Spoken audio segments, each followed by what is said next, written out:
আওয়ামী লীগের আগামী ১০০ বছরের মধ্যে ফিরে আসার কোনো সম্ভাবনা নাই, কোনো সম্ভাবনা নাই। মীমাংসা করা সম্ভব, তিনি হচ্ছেন জনাব তারেক রহমান। বিতর্কহীন সব থেকে জনপ্রিয় বর্তমান অবস্থায় তিনি অপেক্ষা করছেন যে কোনো মুহূর্তে তিনি দেশে ফিরে আসবেন ইনশাআল্লাহ।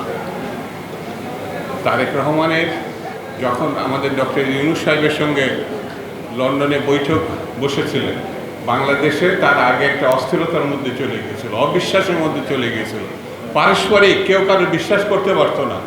কিন্তু ডক্টর ইউনূস এবং জনাব তারেক রহমান যখন লন্ডনে বসছিলেন, তারপরেই কিন্তু একটা আশার অবস্থা তৈরি হয়েছে যে বাংলাদেশের নির্বাচন হবে। সেই জিনিসটা এখন ধরে রাখতে হবে। আমি সরকারকে অনুরোধ করব, যত দ্রুত সম্ভব ফেব্রুয়ারি মাসে প্রথমে হোক মাঝে হোক একটি দিন ঘোষণা করতে হবে, একটি তারিখ ঘোষণা করতে হবে। তাহলে এখন যে অস্থিরতা এবং সংকট, আমার মনে হয় অনেক অংশে সেটা কমে যাবে।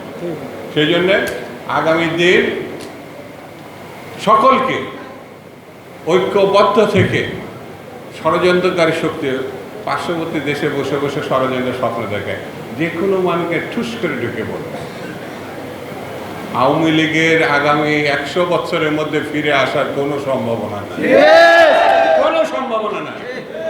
আওয়ামী লীগকে হত্যা করেছে, খুন করেছে, সেই হত্যাকারী আছে শেখ হাসিনা। ফারুক রশিদ এক সময় 15ই আগস্টের গণঅভ্যুত্থানের মধ্য দিয়ে অনেকে বলে শেখ মুজিবকে হত্যা করেছে। আমরা মনে করি, আমি ব্যক্তিগতভাবে মনে করি, 15ই আগস্ট শেখ মুজিব নিজেই তার স্বৈরতান্ত্রিক শাসন ব্যবস্থার মধ্য দিয়ে নিজেই তৈরি করেছে, নিজেই সেই অবস্থা তৈরি করেছে। তার দায় অন্যের ঘাড়ে চাপানো ঠিক না। আর সর্বশেষ ভয়ঙ্কর পরিস্থিতি 15 বছরের সৃষ্টি করলো শেখ হাসিনা, তার দায়ও শেখ হাসিনাকে নিতে হবে, জনগণকে দায়ী করে না। জনগণ তার আরাধ্য কাজ, যেটা ৭১ মুক্তিযুদ্ধের সময় করেছিল, স্বাধীনতা এবং গণতন্ত্রের জন্য যে যুদ্ধ করেছিল, সেই দায় জনগণ তার নিজ কাঁধে নিয়ে এই রকম একটি স্বৈরতান্ত্রিক শাসন ব্যবস্থাকে ধ্বংস করেছে বাংলাদেশের মানুষ। সেই জন্যে আগামী দিনে আমাদেরকে সকল ষড়যন্ত্রের বিরুদ্ধে ঐক্যবদ্ধ থেকে গণতন্ত্র প্রতিষ্ঠায় সজাগ থাকতে হবে। এই কথা বলে সবাইকে ঐক্যবদ্ধ থাকার আহ্বান জানিয়ে আমি আমার বক্তব্য শেষ করছি। খুদা হাফেজ। বাংলাদেশ।